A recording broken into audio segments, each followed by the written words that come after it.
Republic nation in North America is now revived from dormancy as God's Texian country. The Texas Republic nation 2017 is a salvaged, reclaimed, and perfected Texas Republic nation by receiving and accepting 19 treaties regarding world sovereignty and land masses equaling one-third of the present-day United States corporation. By way of legal UCC-1s to the Texas Secretary of State filings and government verification.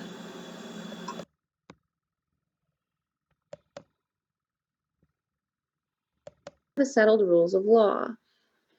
Fair play meaning if you're in an area and the state has some sort of interest in protecting its citizens from your action. Okay, that's what it means to me. Fair play it has a lot to do with jurisdiction. Like if the state wants to assert jurisdiction over you, that means that it's because it's protecting its citizens from something. Maybe you don't reside in that state. Maybe you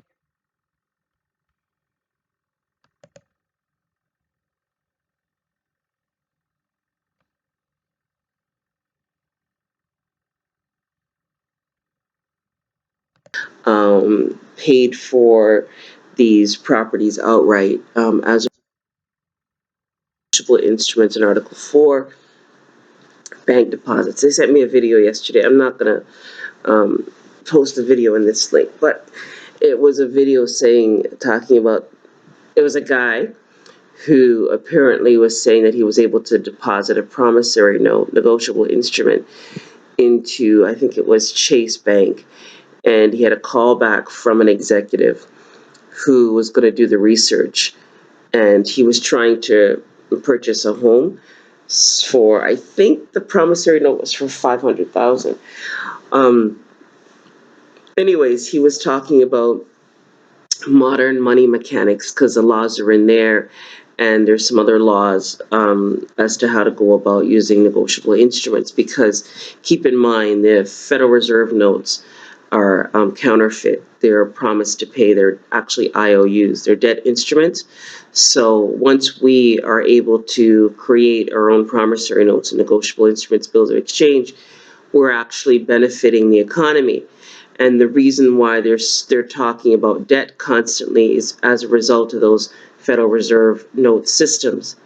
If we, as heirs, as people, start creating our own promissory notes, we can fix all of that overnight. Anyways, so I'm going to read a portion of this. My other son is probably going to do a more extensive video and read all of this because he's a better reader than I am at times. Anyways, for over 100 years, the law of negotiable instruments has been governed by a uniform act. The initial negotiable instruments law was promulgated by the ULC in 1896. It was the law of the land before the first decade of the 20th century ended. It remained the law of the land until the Uniform Commercial Code was promulgated, initially in 1951. The old NIL, which I think means negotiable instrument law, and it's so funny that NIL, I've been using that on this Facebook page. Anyways, was incorporated into Uniform Commercial Code, UCC, Article 3 and Article 4.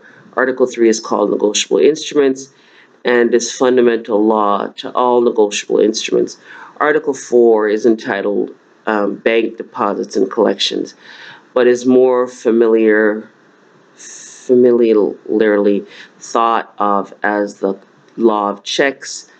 And a check is a negotiable instrument drawn on a bank. It is subject to the rules of Article 3, but Article 4 provides specific rules that apply to checks as negotiable instruments in the banking system.